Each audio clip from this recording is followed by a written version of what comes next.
right, we are back on the 6th and Jackson development train. Let's get into it. How's it going, y'all? Aiden Anderson here with the Moscow Minutes. Just over a month ago, we came out with a video talking about the property over at the corner of 6th and Jackson Street in Moscow, and now at last we have some updates.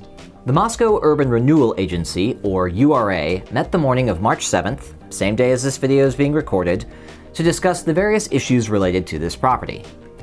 Just to clarify, the URA is a quasi-governmental agency responsible for promoting economic growth and community enhancement through investments in projects like this one, in and around Moscow's Urban Renewal District, which is essentially its downtown area.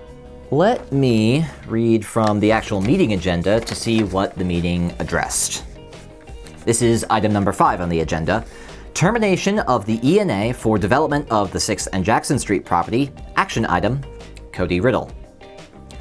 On September 14th, 2023, the agency entered into an exclusive negotiation agreement, ENA, with Moscow Hotel LLC, represented by Carly Lilly and George Skandalos, for development of the property located on the southwest corner of 6th and Jackson Streets. The agreement includes a schedule of performance with a series of deadlines for submittal of plans demonstrating continued progress towards developing the property. Each of the agreed-upon deadlines have passed without submittal of any new information, and all design efforts have stalled. Given the lack of measurable progress required in the ENA, staff is recommending termination of the ENA. This will allow the agency to pursue alternative development proposals for the property. Action: terminate the ENA with Moscow Hotel LLC or take other such action deemed appropriate. So, just to recap, George and Carly were initially chosen as the exclusive developers of the property for this particular project back in 2023. This is also not the first time that they've attempted to develop this property, as the URA partnered with them in 2015 as well.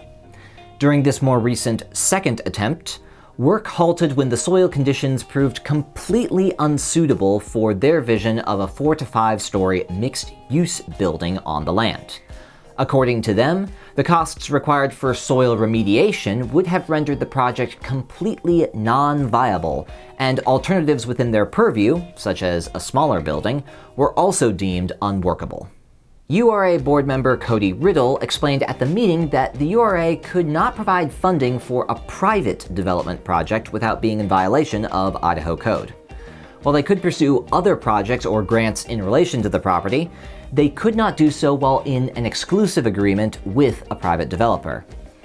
If said agreement were to be terminated, however, it would free the URA up to explore alternatives when it came to developing the property.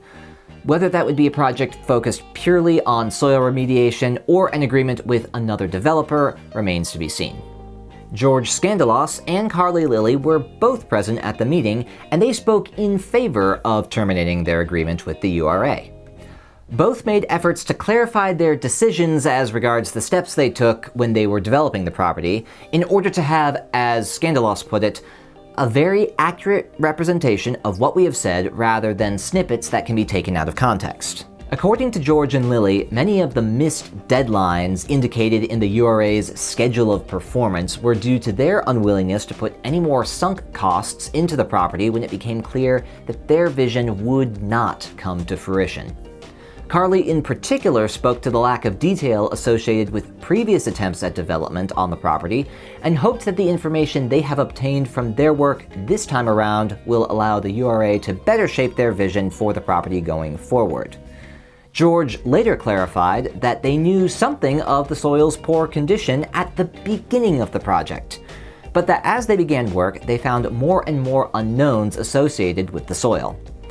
Carly mentioned 6 figures in expenditures related to soil examination and communications between them and the rest of their development partners, including some firms in Spokane who, according to her, pronounced these soils at this property as the worst they have ever seen.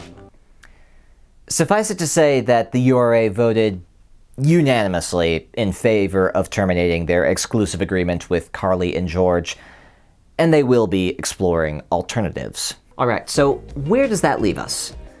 In our first video on this topic, I asked about previous knowledge of the soil's condition when it came to George and Carly's previous attempts at development on the property. The conversation at this meeting seems to indicate that while the developers did in fact know that they were going to be dealing with soil issues, they were caught off guard by just how bad the soil issues were when it came to executing their particular plan.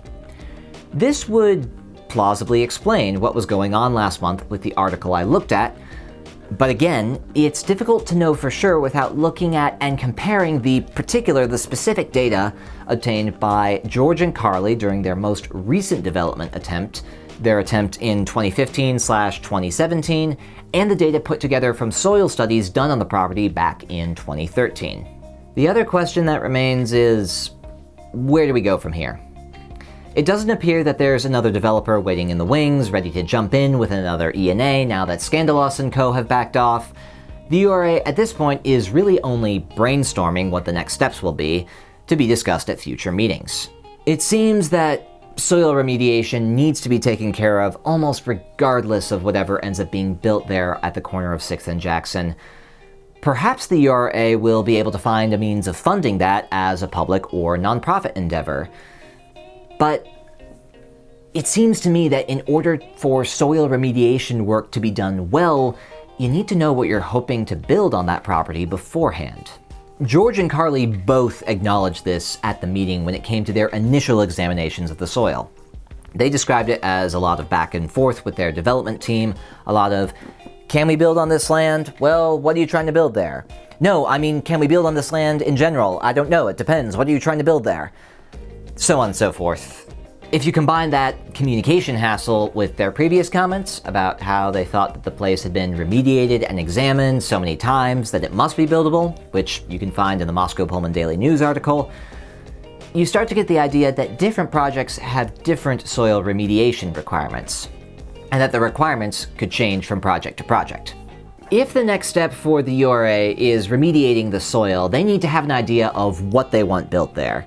But in order for that to make practical sense, it seems they need to be talking to someone who will be looking to build on that property to begin with.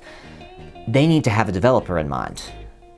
And while I'm not sure at all that this is the case, such a situation strikes me as possibly an underhanded way for the URA to maintain a particular relationship with a particular developer in pursuit of a particular building without being bound to the legal issues they might run into if they were under an E&A. It would still be an exclusive relationship, still keeping other developers from an opportunity, just not technically so on paper. And if that's the case, what's up with that? So the questions continue. I hope to get more info soon on the options for the future of this property and the ways in which private entities like developers, quasi-government agencies like the URA, and the law all fit together. One thing to note is that the Moscow Urban Renewal Agency meetings are public, and their meeting schedule can be found on their website, which will be linked with this video if you have any interest in attending. As always, if you have any questions, please let us know. This is Aiden Anderson with the Moscow Minutes. We'll see you next time.